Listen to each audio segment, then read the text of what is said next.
Les fragments mobiles, en fait, c'est une création qui part d'un lieu, qui part du lieu, d'épouser un lieu. Ce sont des lieux de patrimoine, des lieux plutôt avec une histoire.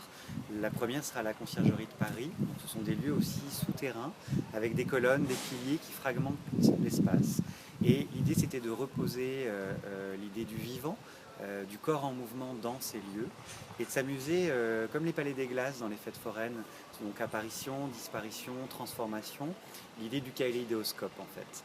Donc les fragments mobiles au sens de la mobilité du danseur à travers l'espace, et les fragments au sens du spectateur, c'est-à-dire l'impossibilité de tout voir.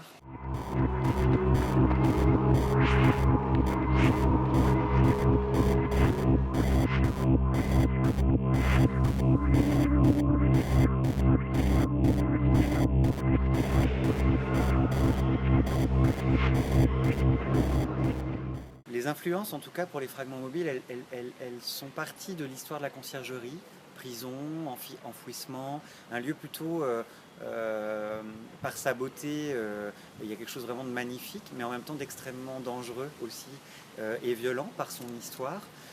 Pour autant, je pense que c'est une pièce qui fonctionne comme une armée qui est en marche, dans lequel en fait il y a l'idée de la masse, hein, c'est une grosse équipe, ils sont 11 interprètes, et dans cette masse, c'est comment le sensible peut émerger.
avons fait plusieurs pièces en amont, dont la pièce Rencontre ainsi que la pièce Festinalante.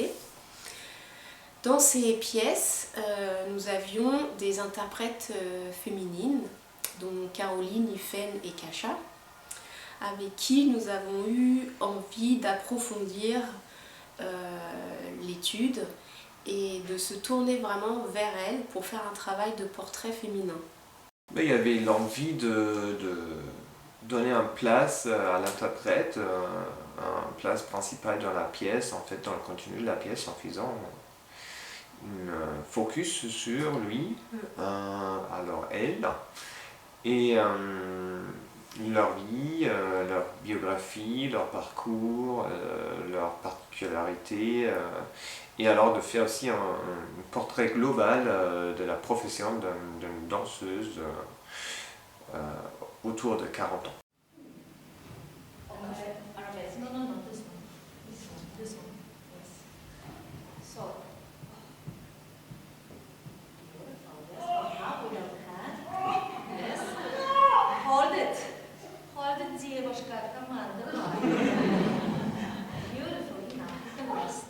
Il a été choisi d'appeler cette pièce R. Ça vient de la sensation que d'une part, dans cette profession, les danseurs comme les chorégraphes voyagent toujours beaucoup. Et qu'en même temps, il y a souvent une sensation de dissémination des informations d'une ville à l'autre, des déménagements réguliers.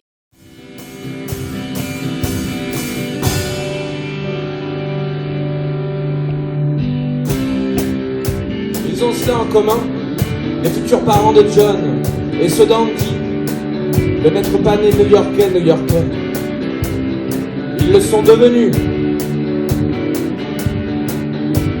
Dans les livres de New York, le cinéma de New York, la musique de New York,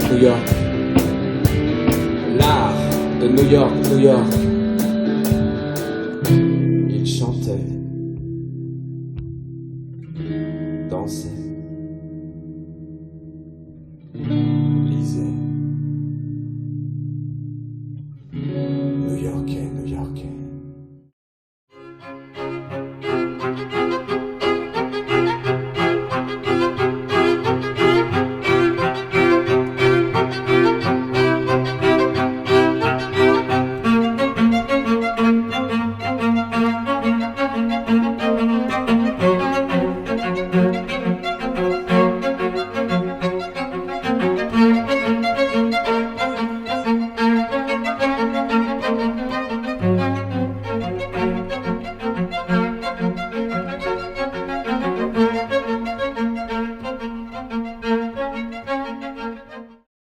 Deuil et d'oubli, c'est une pièce qui m'est apparue, j'ai envie de dire, à un moment très particulier de mon histoire, et qui était pas un moment des plus heureux. Et j'ai eu envie justement de faire ce travail pour faire que ce moment, l'absence, la disparition auquel je faisais face, moi et mes proches, soit un moment dont l'énergie se transforme en quelque chose de positif. Et finalement, j'avais envie de nommer le deuil, quelque part, avec le jeu de mots autour du regard. C'est une pièce où les défis sont multiples pour moi, puisque je suis interprète au plateau, je suis donc chorégraphe du projet, je suis à la collaboration, à la scénographie, je travaille avec le musicien, le compositeur. On est 7 personnes sur un plateau et on a travaillé sur une symbolique, justement, quelque chose qui soit de l'ordre du fragment, du souvenir, que chacune des personnes au plateau va venir se réapproprier, un peu comme on se souvient des moments d'une vie passée.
fait nos études en Hollande, à Arthez, et à cette époque, ça a été un moment de rencontre donc, avec Eva Karzak. Donc suite à ça, les échanges se sont poursuivis par des temps d'improvisation sur des périodes d'une semaine pour danser. Et alors, quand on improvise, on dit oui, on dit non, on dit peut-être, et c'est ce qu'ils ont fait aussi des danseurs contemporains dans leur manifeste. Alors, pour ce rencontre, on se disait qu'on veut s'inspirer par des manifestes écrites qui commençaient avec le non-manifeste d'Yvonne Rainer, qui a été répandu plusieurs fois avec des Yes Manifesto de divers artistes. Eva aussi, elle a fait un avec ses amis Chris Quickmay et Miranda Tafnel. Et nous, on va écrire le fabuleux Maybe Manifeste, peut-être. Effectivement, c'est une manière de témoigner des prises de position à travers une histoire relativement courte, des années 60 à aujourd'hui, et de voir en quoi la période clé, notamment new-yorkaise du postmodernisme des années 70, aurait encore des cartes à jouer aujourd'hui.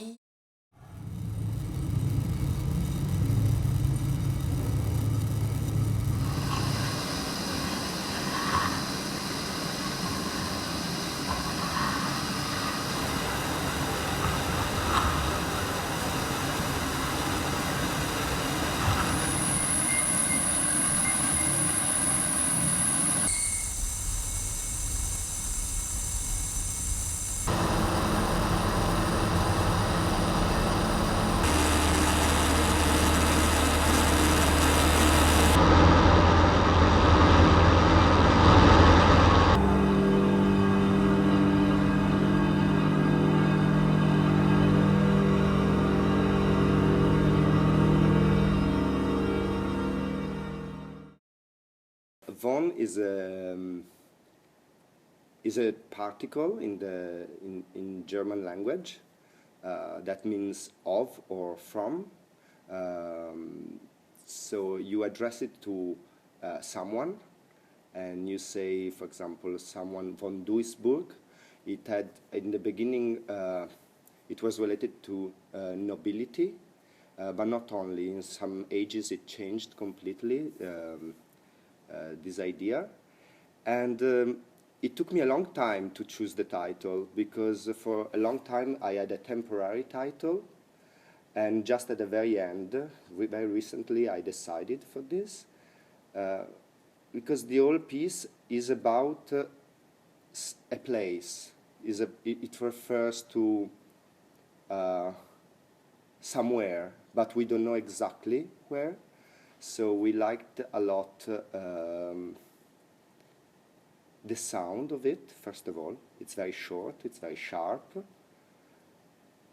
and it's a bit mysterious, because it refers to a place, but we don't know exactly what is this place.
avait même plus la possibilité d'un retour de notre association.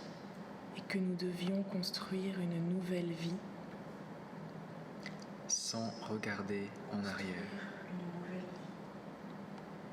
Je souhaite désormais Je souhaite désormais mener de manière plus réflexive Tout en faisant attention de manière plus à ne pas me laisser déborder par par l'émotion. l'émotion. débordée par l'émotion. Avec le projet actuel, nous tentons de résumer Et de tirer des conclusions des événements vécus.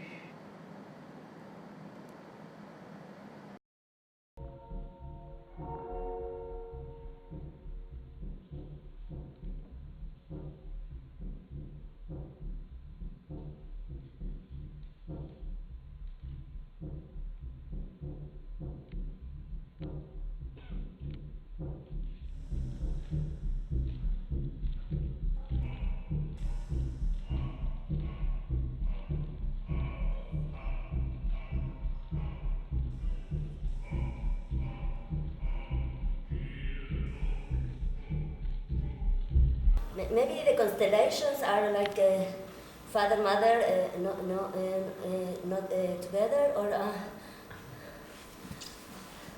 maybe we can the structure in other locations.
Du sud était mort, et si le flux était énorme, un droit centre-ville, quartier sud, quartier nord. Marseille atterrit dans les avec tes défenseurs, sous mon drapeau que la victoire.